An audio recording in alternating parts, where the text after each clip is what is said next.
नमस्कार, मैं आशुति वोरा और आप देख रहे हैं नेक्स्ट 9 न्यूज। बात करने जा रहे हैं उत्तर प्रदेश के बारे में। लोकसभा चुनाव में इस बार एनडीए की जीत तो हो चुकी है। बहुमत का आंकड़ा ना तो एनडीए पार कर पाई ना ही इंडिया ब्लॉक। एनडीए जीत चुका है, 294 सीटों पर अपना आंकड़ा, बहुमत का आंकड़ा दर्ज कर चुका है। लेकिन इंडिया ब्लॉक की बात करें तो 234 पर कहीं ना कहीं सिमट के हार का सामना करा है। लेकिन हार के भी जीत का जश्न इंडिया ब्लॉक में साफ तौर पर मनता नजर आ रहा है। पर इस बार उत्तर प्रदेश में भारतीय जनता पार्टी को करारा झटका लगा है। कारण यह है क्योंकि बीजेपी, वही बीजेपी जो हिंदुत्व की राजनीति उत्तर प्रदेश में खेलती नजर आ रही थी एक लंबे समय से, इस बार उसी राजनीति पर पूर्ण विराम की स्थिति बन चुकी है। क्योंकि बीजेपी की इस बार उत्तर प्रदेश में करारी हार हुई है। 33 सीटों पर बीजेपी है और 37 सीटों पर समाजवादी पार्टी ने जीत दर्ज की है। अब है उत्तर प्रदेश में उपचुनाव। 10 सीटों पर मोहर लग चुकी है कि 10 विधानसभा सीटों पर उपचुनाव होने वाले हैं और लगातार 7 से 8 सीटों पर चर्चाएं तेज हैं कि बची जो 7 से 8 सीटें हैं, यानी 17 से 18 जो करीबन सीटें उत्तर प्रदेश में हैं, जिन विधानसभा सीटों पर उपचुनाव की स्थिति बन सकती है। अब कहीं ना कहीं दिलचस्प यह है कि उस उपचुनाव में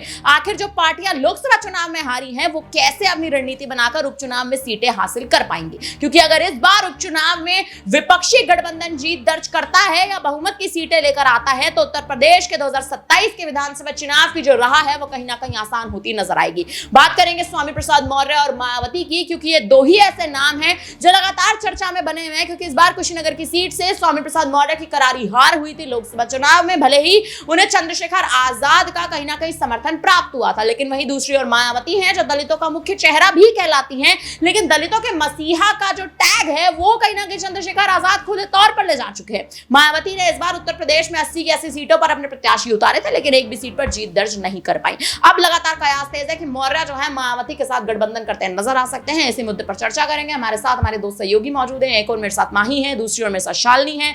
बातचीत की शुरुआत करेंगे। शालिनी, पहला सवाल आपसे रहेगा। देखिए, मौर्य का मायावती के साथ गठबंधन, आप याद करें तो स्वामी प्रसाद मौर्य मायावती के साथ पार्टी में थे। 25 साल उन्होंने पार्टी के साथ निभाए, लेकिन उसके बाद बगावत की। बगावत करके भारतीय जनता पार्टी में गए, बीजेपी में जाने के बाद फिर बगावत की, फिर सपा में गए। ये जो बगावती का एक पूरा देखे जो कहीं ना कहीं एक रणनीति उनकी चल रही है, इस बार अगर मायावती की ओर वापस मौर्य जाते हैं, क्या मायावती उन्हें खुले तौर पर एक तरह से एक्सेप्ट करती है, उनका कहीं ना कहीं उनको न्योता देती नजर आएंगी? क्या लगता है? यहाँ पर देखिए आश्रुति, यही कह सकते हैं कि जिस प्रकार से स्वामी प्रसाद मौर्य बहुजन समाज पार्टी मायावती को धोखा देते हुए यहाँ भारतीय जनता पार्टी की ओर गए थे, उसके बाद समाजवादी पार्टी की ओर गए हैं। और ऐसे में जिस प्रकार से बीते लोकसभा चुनाव में भी ये देखा गया था कि मायावती ने यहाँ पर किसी भी गठबंधन में शामिल होने से साफ इनकार कर दिया था। उनका कहा था कि वो अकेले अपने दम पर चुनाव लड़ेंगी और नतीजा क्या रहा? नतीजा ये रहा कि वो एक भी सीट हासिल नहीं कर पाई। अब इस प्रकार से स्वामी प्रसाद मौर्य की अगर बात की जाए तो स्वामी प्रसाद मौर्य कुशीनगर से मैदान में उतर जाते हैं और यहाँ पर उनके बेटे भी उसी सीट से मैदान में उतर जाते हैं। तो यहाँ देखा ये जाता है कि कोई भी यहाँ पर जीत हासिल नहीं कर पाता है। अब जिस प्रकार से मायावती बीते लोकसभा चुनाव में किसी के साथ समर्थन में नहीं थी, मुझे नहीं लगता कि आने वाले विधानसभा चुनाव में मायावती स्वामी प्रसाद मौर्य को बहुजन समाज पार्टी में जगह देंगी और क्या उनकी वापसी दोबारा से यहाँ पर बहुजन समाज पार्टी में करती दिखाई देंगी। क्योंकि यहाँ पर मायावती ने अपने भतीजे को कहीं ना कहीं काफ़ी बड़ी जिम्मेदारी सौंप दी है। यहाँ पर दोबारा से उन्हें कोऑर्डिनेटर के पद पर बिठा दिया, उत्तराधिकारी बना दिया है। तो ऐसे में यही कहा जा सकता है कि यहाँ पर अब जो बड़े निर्णय है वो आकाश आनंद भी ले सकते हैं। और मायावती जो अकेले अपने दम पर चुनाव लड़ने की बात कर रही हैं, एक समय ऐसा आ सकता है कि ये रणनीति उनकी कारगर भी साबित हो सकती है। हाल फिलहाल में तो अभी यही कहा जा सकता है कि मायावती को किसी न किसी के साथ या किसी गठबंधन में शामिल हो जाना चाहिए। यहाँ पर इंडिया गठबंधन में जरूर उनको शामिल हो जाना चाहिए, क्योंकि इससे मायावती को काफी ज्यादा फायदा होगा। और अकेले रहने पर जो नुकसान उन्हें हुआ है, उस नुकसान की कुछ हद तक जो कहते हैं कि आपूर्ति जो है वो मायावती कर सकती हैं। मायावती ने आकाश आनंद को वापसी तो करा दी है पार्टी में, लेकिन क्या मायावती मौर्य को अनुमति देंगी उनके साथ गठबंधन करने के लिए? क्योंकि अगर मौर्य आएंगे तो साथ में उनकी बेटी संघमित्रा मौर्य भी आती नजर आएंगी। माही से बात करेंगे। माही, क्या लगता है संघमित्रा मौर्य को, जिस हिसाब से इस बार उनकी बेटी संघमित्रा मौर्य, भारतीय जनता पार्टी ने उनको एक तरह से उनको दरकिनार कर दिया था, सांसद के पद पर बैठी थी बदायूं से, लेकिन पूर्व सांसद बना दिया गया, उनको टिकट नहीं दिया गया। क्या लगता है संघमित्रा मौर्य ऐसा कोई कदम उठाती नजर आ सकती है? जी बिल्कुल, देखिए पूर्व सांसद रह चुकी हैं 2 बार कहीं ना कहीं, और भारतीय जनता पार्टी का उनके ऊपर जिस तरीके से एक जनाधार भी देखने को मिला और जिसकी वजह से उनको टिकट दिया गया था, लेकिन इस बार उनको दरकिनार कर देना स्वामी प्रसाद मौर्य के लिए भी बड़ा झटका है, संघमित्रा मौर्य के लिए भी है। अब ऐसे में माना यही जा रहा है कि आने वाले दिनों में अगर उनको कोई जिम्मेदारी इस उपचुनाव में नहीं मिलती है, जो कि एक प्रबल दावेदार के रूप में संघमित्रा मौर्य देखी जाती है, क्योंकि 2 बार की सांसद रहना और वहीं बदायूं सीट पर भारतीय जनता पार्टी प्रत्याशी चेंज कर देती है, लेकिन कहीं ना कहीं हार का सामना करना पड़ जाता है। अब ऐसे में इसका फायदा चाहे चंद्रशेखर आजाद उठा ले या मायावती उठा ले या अखिलेश यादव उठा ले, क्योंकि संघमित्रा मौर्य की जो छवि है कहीं ना कहीं साफ सुथरी छवि है, युवा नेत्री है और जनता का जनाधार भी उनके साथ जाता हुआ दिखाई देता है। तो ऐसे में माना यही जा रहा है कि अगर संघमित्रा मौर्य किसी भी पार्टी के लिए जाने के लिए अगर हामी भर देंगी तो कोई पार्टी साफ तौर पर पहली बात इनकार नहीं करेगी, लेकिन क्या भारतीय जनता पार्टी उनको छोड़ना चाहेगी इस बार करारी हार मिलने से पहले? हो सकता है उपचुनाव में वही कुछ बड़ी जिम्मेदारी दे दे,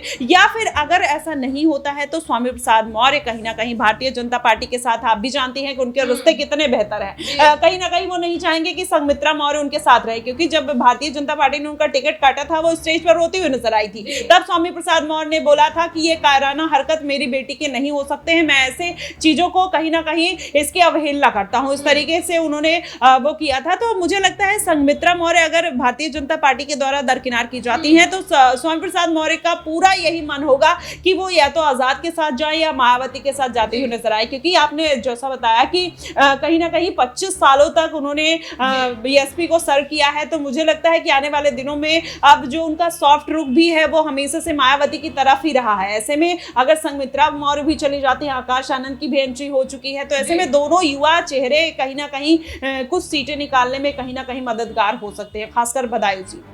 खासकर बदायूं सीट पर जिस हिसाब का समीकरण बनता नजर आया है, एक बार फिर से बदायूं की सीट पर क्या वही समीकरण दोहराएगा या नहीं, ये तो एक अलग मुद्दा है। लेकिन अगर एक मुद्दे पर और गौर करें, आप दोनों से इस बात पर भी कहीं ना कहीं आपके बयान लेना चाहूंगी। देखिए, अगर एक मुद्दा और गौर करें, आजाद जो थे वो कहीं ना कहीं स्वामी प्रसाद मौर्य के समर्थन में कुशीनगर पर आप देखिए चुनाव प्रचार करने गए थे, क्या आजाद अपने दरवाजे खोलते नजर आएंगे, क्या लगता है?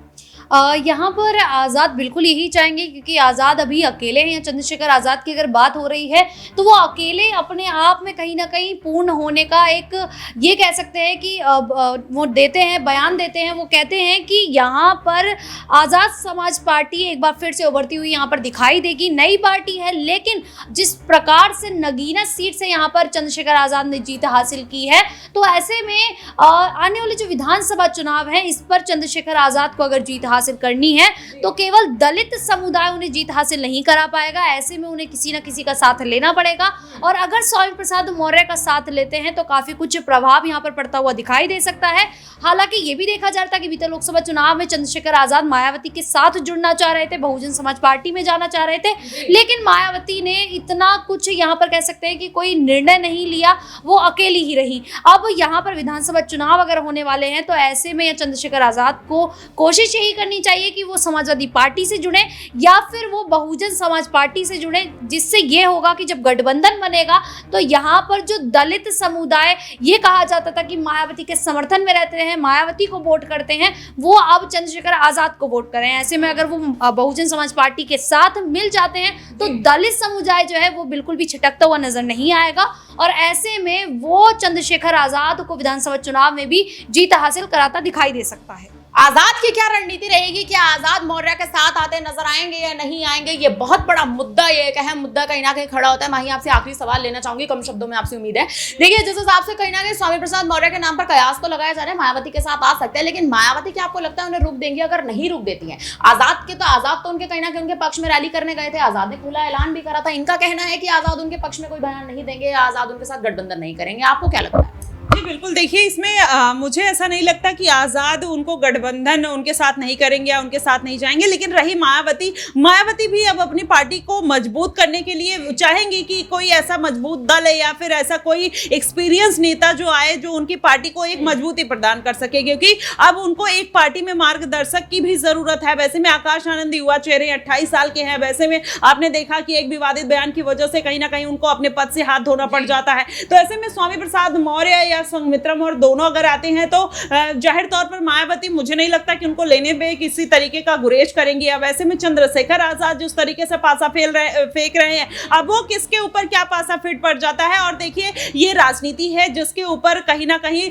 राजनीति जिसके वैचारिक मतभेद होते हैं वो नहीं जुड़ता है, लेकिन अगर कहीं ना कहीं एक दूसरे की वाइब मिलती हुई नजर आएगी तो मुझे नहीं लगता चाहे आजाद हो चाहे मायावती एक दूसरे के साथ जुड़ते हुए नजर आएंगे। स्वामी प्रसाद मौर्य उनको समर्थन भी दे सकते हैं मायावती को। अब देखना ये दिलचस्प है कि जिस हिसाब से हमारे दोनों सहयोगियों ने बताया है, एक की राय ये कहती है कि आजाद जो है वो कहीं ना कहीं मौर्य के समर्थन में आ सकते हैं, लेकिन वहीं दूसरी की राय ये कहती है कि मायावती जो है वो स्वामी प्रसाद मौर्य को आने वाले समय में समर्थन दे सकते हैं, क्योंकि मौर्य की पार्टी का जनाधार जो है वो बिल्कुल कमजोर है, या यूं कहें कि पार्टी की शुरुआत हुई है लेकिन राजनीतिक स्तर पर पार्टी की कहीं ना कहीं एक जो स्तर है पार्टी का वो अभी उस पार्टी की नींव भी कहीं ना कहीं रखी नहीं गई है। फिलहाल अब देखना यह है कि इस उपचुनाव में उत्तर प्रदेश के 2027 के विधानसभा चुनाव में आखिर स्वामी प्रसाद मौर्य की क्या रणनीति रहेगी, बेटी संघमित्रा मौर्य क्या साथ में आती नजर आएंगी या नहीं, और वहीं तमाम विपक्षी दल क्या स्वामी प्रसाद मौर्य का खुले दिल पे स्वागत कर पाएंगे या नहीं। फिलहाल अब इस पर आप क्या कहेंगे, आप हमें कमेंट करके जरूर बताएं। बाकी तमाम बड़ी खबरों के लिए आप बने रहे हमारे साथ, देखते रहिए नेक्स्ट टाइम न्यूज।